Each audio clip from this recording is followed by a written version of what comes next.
Bismillahirrahmanirrahim. Assalamualaikum warahmatullahi wabarakatuh. Untuk hari ini kita belajar tentang bentuk dan rute pemberian obat ya.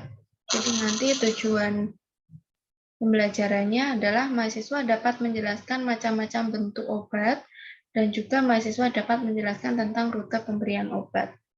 Nah, di sini kita belajar satu dulu, yaitu mahasiswa dapat menjelaskan macam-macam bentuk obat. Di situ ada bentuk sediaan obat ya, atau yang disingkat dengan BSO. BSO terdiri dari padat, setengah padat, dan juga cair. Untuk BSO padat itu nanti dibagi menjadi ada pulvis, pulveres, tablet, kapsul, pil, dan suppositoria. Nah, kita bahas satu persatu. Untuk pulvis itu adalah serbuk tidak terbagi. Jadi, bahan atau campuran yang homogen dari bahan yang diserbukkan atau relatif kering ya nanti untuk serbuknya. Ini contohnya adalah bedak. Bedak ya, bedak tabur. Selanjutnya adalah puyer atau pulveres ya. Itu adalah serbuk yang terbagi. Biasanya dibagi menjadi bungkus-bungkus kecil dalam kertas atau unit dengan dosis tertentu. Nah, untuk obat dalam puyer ini mempunyai beberapa keuntungan. Yang pertama adalah dosisnya. Lebih tepat, lebih stabil, dan bisa disolusi lebih cepat karena sudah berbentuk puyer. Kerugiannya karena kalau bentuk puyer itu biasanya akan lebih terasa ketika diminum. Itu ya, jadi bisa merangsang mukosa mulut ataupun saluran cerna. Berikutnya adalah kapsul, bentuk kapsul ya. Jadi kalau bentuk kapsul itu seperti ini. Jadi sediaan obatnya itu terbungkus cangkang yang terbuat dari kapsul. Nah, untuk kapsul sendiri ada dua macam, ada kapsul yang keras atau ada bahan obat yang berupa minyak ya. Biasanya bahan obatnya kering dan lunak. Ini untuk yang keras itu bahan obatnya kering. Kalau yang kapsul yang lunak itu bahan obatnya biasanya berupa minyak. Misalnya seperti kalian kalau lihat itu minyak ikan. Nah, itu juga dalam bentuk kapsul yaitu tapi kapsul yang lunak. Keuntungannya kalau minum obat yang kapsul itu adalah rasa obatnya itu dapat tertutupi ya. Jadi ketika kita minum obat itu tidak terasa obatnya. Dan juga mudah untuk ditelan karena relatif lebih licin kalau kapsul. Selanjutnya adalah tablet. Nah, ini pasti kalian sudah tahu ya. Kalau tablet itu sediaan juga merupakan BSO padat ya. Mengandung satu jenis obat atau bisa lebih dari satu obat. Misalnya 2 obat atau lebih ya. Dengan atau adanya zat tambahan. Kelebihannya biasanya berupa unit dose system. Jadi lebih praktis dan juga kalau kita minum kapsul itu biasanya sudah ada keterangannya ya. Misalnya kita beli obat di apotek bentuknya kapsul. Nah, di situ sudah ada keterangannya. Kandungannya itu apa saja, dosisnya berapa. Nah, kalau tablet itu nanti macam-macam. Ada yang tabletnya itu ada yang salut gula. Jadi biasanya kalau salut gula itu tabletnya ketika kita minum itu agak terasa manis ya. Ada yang tablet salut gempa, ada yang tablet salut selaput, ada yang tablet salut enterik. Jadi ini tergantung dari luarnya ya. Luarnya itu apakah salut gula, salut selaput, atau enterik. Nah, penyalutan itu dimasukkan atau bertujuan untuk menghilangkan rasa tidak enak. Jadi kalau misalnya disalut gula, nah itu bisa menghilangkan rasa tidak enak sehingga lebih cenderung manis misalnya.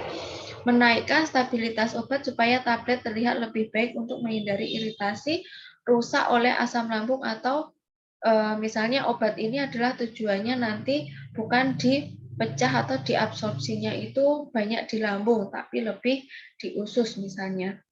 Nah, itu juga bisa dipilih nanti tablet yang sesuai itu apa. Nah, untuk resepnya, biasanya kita tidak boleh, memang bukan biasanya ya, tapi kita sebagai penata anestesi itu tidak boleh memberikan obat, resep obat kepada pasien, tetapi kita berkolaborasi dengan dokter tentang pemberian obat berdasarkan resepnya. Gitu. Nah, berikutnya adalah ada yang tablet effervescent. Nah, ini kalau kalian sudah tahu iklan-iklan misalnya yang dia itu tabletnya itu dilarutkan nanti akan timbul gelembung-gelembung. Nah, dilarutkan dulu ke dalam segelas air sehingga nanti akan keluar gasnya ya.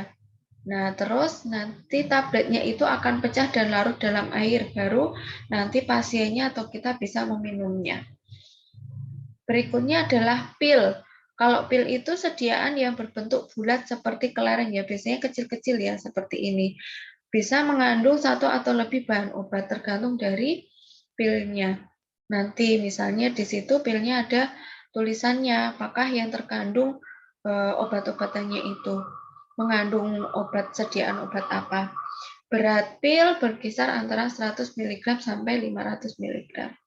Berikutnya adalah BSO padat yang mengandung bahan obat atau bahan dasar yang diberikan dengan cara memasukkan melalui rektum atau anus ya, yang dapat melunak, larut, dan meleleh pada suhu tubuh. Nah, ini ada beberapa obat-obatan yang nanti misalnya antipiretik atau paracetamol. Nah, itu ada obat-obatan yang diberikan melalui oral, ada yang supositoria. Kalau obat-obatan yang diberikan melalui supositoria ini biasanya bentuknya seperti peluru, tuh ya. Dan dia mempunyai titik lebur di suhu kamar. Jadi harus disimpan, tidak boleh disimpan dalam suhu yang panas, gitu ya, karena dia bisa melebur. Gitu. Itu kalau obat-obatan yang supositoria. Jadi bentuknya itu beda antara obat yang oral, walaupun misalnya sama-sama paracetamol. Berikutnya adalah ovula. Ovula itu adalah sediaan padat, jadi sama-sama masih BSO padat ya. Umumnya berbentuk telur, mudah melembek dan meleleh, dapat melarut pada suhu tubuh, dan obat ovula ini adalah khusus untuk diberikan melalui vagina. Nah, selanjutnya adalah BSO atau bahan sediaan obat yang setengah padat. Kalau BSO setengah padat itu digunakan untuk obat luar. Jadi penggunaan obat yang oles ya. Biasanya dioleskan pada kulit untuk terapi atau pelindung kulit, misalnya pelindung kulit dari sinar ultraviolet, ataupun bisa misalnya kosmetik, misalnya kita menggunakan krim-krim kosmetik itu juga merupakan BSO setengah padat, atau salep. Salep itu juga merupakan BSO setengah padat. Itu ya. Salep. Nah, ini kita bahas satu-satu. Salep itu sediaan setengah padat yang mudah dioleskan dan digunakan sebagai obat luar. Jadi tidak boleh ditelan gitu. Bahan obat harus terdispersi homogen dalam veikulum. Ini untuk salep ya. Nah, biasanya juga salep itu efeknya adalah efek lokal. Jadi di mana kita memberikan salep berarti di situ akan bereaksi terhadap obat tersebut. Kalau krim itu juga BSO setengah padat berupa emulsi, jadi beda dengan salep. Kalau krim itu agak mengandung air, dimasukkan untuk pemakaian luar. Jadi BSO setengah padat baik salep ataupun krim itu nanti pemakaiannya hanya di luar. Digunakan pada daerah yang peka dan mudah dicuci, itu kalau untuk krim ya. Misalnya pada wajah atau pada misalnya pada tempat-tempat yang terbuka. Kalau salep ya tergantung tadi untuk mencegah di mana sih dioleskan di bagian luar di mana. Jadi bukan untuk ditelan ataupun misalkan diberikan pada mukosa tubuh bagian dalam. Contohnya misalnya inflamasi pada kulit atau kita menggunakan krim kosmetik gitu. Nah, berikutnya pasta sediaan setengah padat berupa massa lembek lebih kenyal dari salep yang dimasukkan untuk pemakaian luar. Itu kalau pasta ya, mengandung serbuk dalam jumlah besar. Jadi kalau pasta itu serbuknya dalam jumlah besar dengan dicampur dengan parafin atau bahan dasar yang tidak berlemak. Perbandingannya 1/1. Jadi antara salep, krim, dan pasta itu berbeda. Itu ya. Berikutnya adalah sabun. Sabun itu juga sediaan setengah padat ya, yang didapat dengan melalui proses penyabunan alkali dengan asam lemak atau asam lemak tinggi. Konsistensi tergantung alkali. Jadi bagaimana sabun itu? Jadi sabun itu kan juga merupakan obat ya. Misalnya sabun antiseptik. Nah, yang tapi bukan sabun cair ya, karena berbeda. Kalau yang sabun setengah padat itu berbentuknya bukan cair ya. Jadi kan sabun itu ada yang sabun setengah padat, ada yang sabun cair gitu. Nah, kalau yang sabun ini adalah sabun yang sediaan setengah padat. Nah, berikutnya adalah BSO cair atau bahan sediaan obat yang bentuknya cair. Yang pertama emulsi. Jadi ini bukan iklan ya, tapi saya lihatkan salah satu contoh untuk emulsi. Emulsi adalah sediaan yang mengandung bahan obat cair atau larutan obat terdispersi dalam cairan pembawa. Jadi kalau emulsi itu merupakan sediaan yang mengandung dua zat yang tidak tercampur. Jadi ada minyaknya, ada airnya, itu ada emulsi. Jadi kalau air dan minyak itu kan tidak bisa tercampur ya. Di mana cairan yang satu itu akan tertutupi ya, terdispersi menjadi butir-butir kecil dalam cairan yang lain. Karena tadi itu ada dua larutan yang tidak bisa bersatu, itu kalau emulsi. Kalau suspensi adalah sediaan yang mengandung bahan obat padat dalam bentuk halus dan tidak larut, terdispersi dalam cairan pembawa. Jadi kalau suspensi itu ada cair, tapi dalamnya itu mengandung bahan obat padat yang dalam bentuk halus, itu ya. Nah, obatnya itu juga tidak larut di dalam air, jadi ada kandungannya. Itu kalau suspensi. Jadi misalnya ada beberapa obat-obatan yang misalnya sebelum diberikan itu harus dikocok terlebih dahulu misalnya. Nah, itu juga biar obat yang tidak cair itu nanti bisa tercampur ya, sehingga kita ketika memberikan obat ke pasien atau ke keluarga kita misalnya itu bagian padatnya itu juga ikut kita berikan, bukan hanya obat yang atau sediaan yang cair saja yang diminumkan. Nah, berikutnya adalah larutan atau solution. Itu adalah sediaan cair yang mengandung bahan kimia terlarut. Sebagai pelarut digunakan air suling ya. Itu kalau larutan. Jadi ada ya beberapa obat-obatan itu yang nantinya mengandung bahan kimia dan dicairkan ya, dicairkan dengan menggunakan air. Itu kalau larutan, misalkan kayak larutan oralit. Nah, itu juga merupakan larutan ya, karena itu sediaan cair yang nantinya akan dimasukkan obat, tapi obatnya itu bisa larut. Kalau yang suspensi tadi kan mengandung bahan obat padat, tapi dia tidak bisa larut di air. Kalau larutan itu bisa. Nah, kalau eliksir itu adalah sediaan berupa sediaan cair yang mengandung bahan obat terlarut. Pelarut mengandung air dan alkohol. Nah, ini bedanya. Kalau larutan dia menggunakan air suling, kalau eliksir itu pelarutnya mengandung air dan alkohol.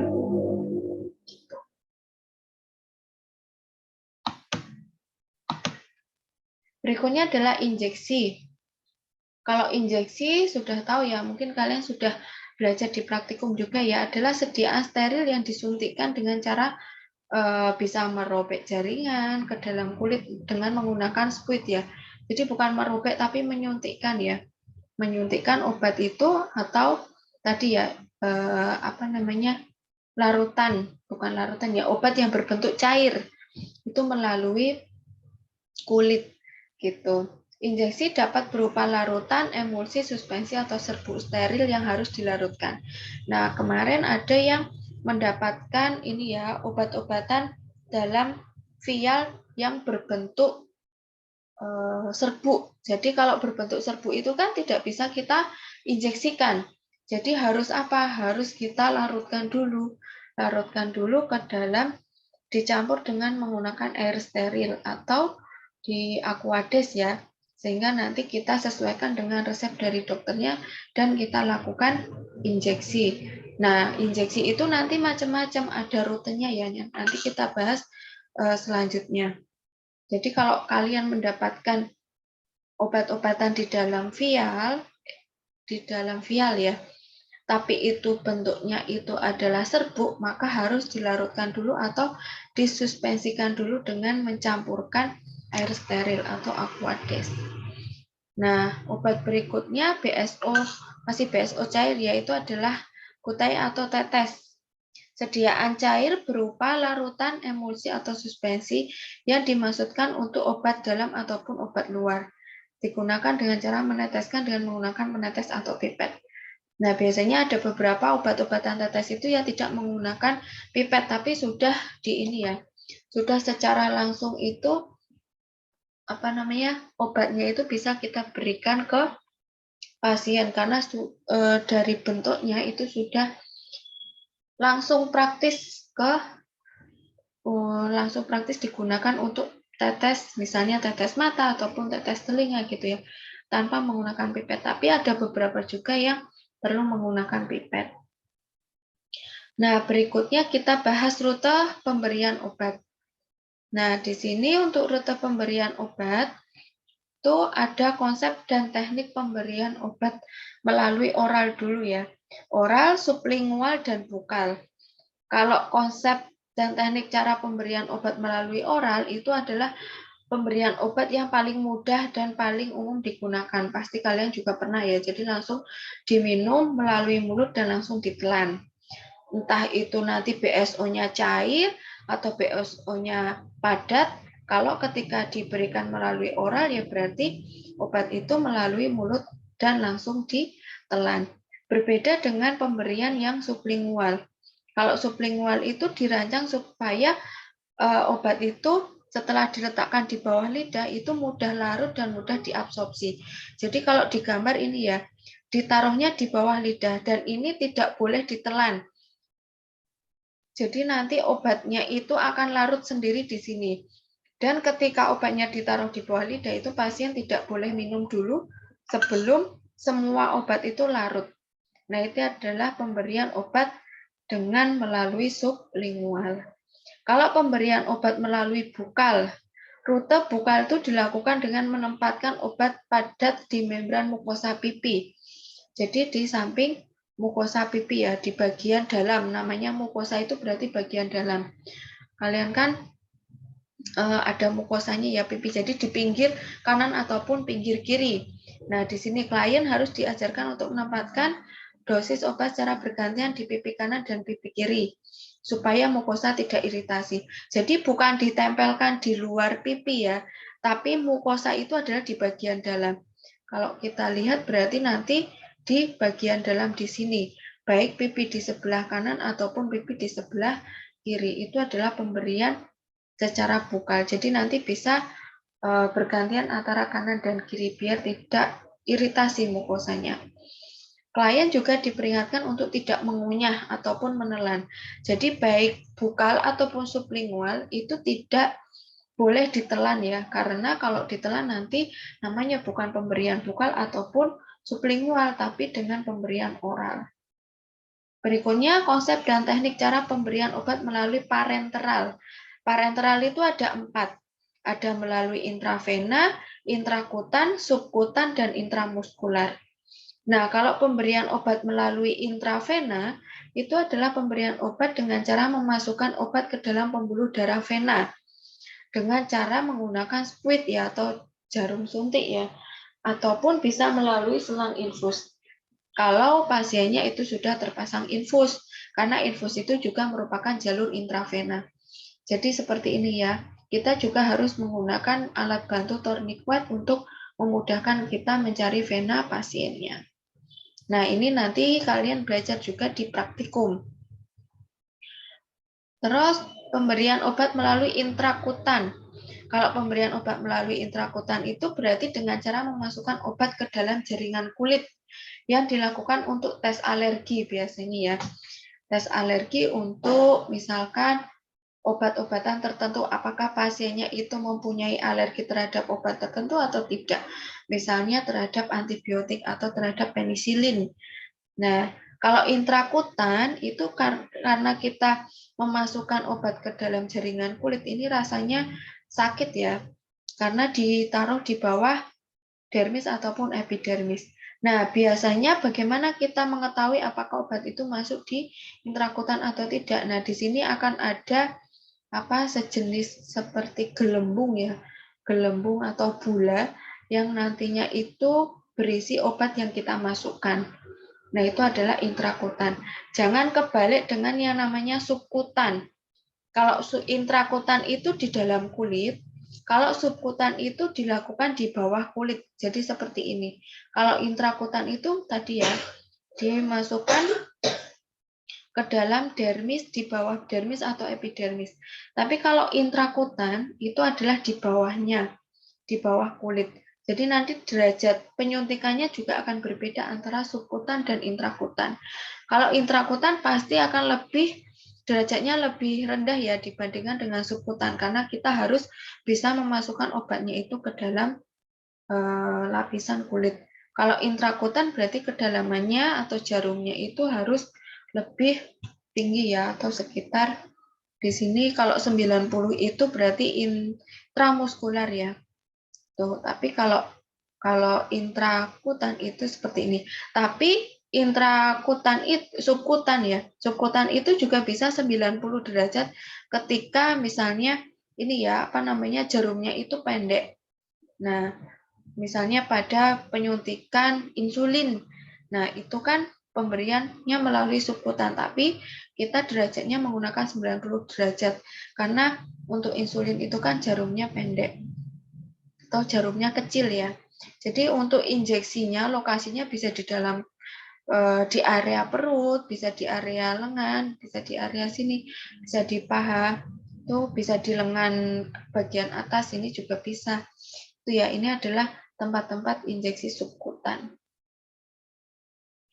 Berikutnya adalah pemberian obat melalui intramuskular atau ini intra ya, intramuskular.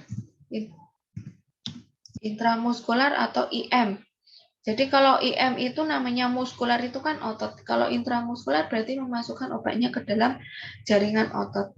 Bisa di bagian lengan atas atau pada deltoid ataupun sebenarnya bisa di bagian apa namanya, gluteus ya atau bagian pantat. Nah, kalau ini posisi jarumnya harus tegak lurus atau 90 derajat sehingga nanti bisa mencapai di intramuskular. Pasiennya bisa diminta duduk ataupun berbaring ketika kita mau memasukkan di bagian lengan atas. Kalau apa namanya, di bagian gluteus ya bisa ya kita melalui intramuskular di bagian gluteus. Jadi posisinya tergantung kita mau melakukan injeksi itu di area yang mana dengan posisi jarum yang tegak lurus gitu. Nah, kita mengetahui apakah intramuskular itu kita masuk di muskulo atau tidak, atau di jaringan otot atau tidak, kita harus melakukan yang namanya aspirasi.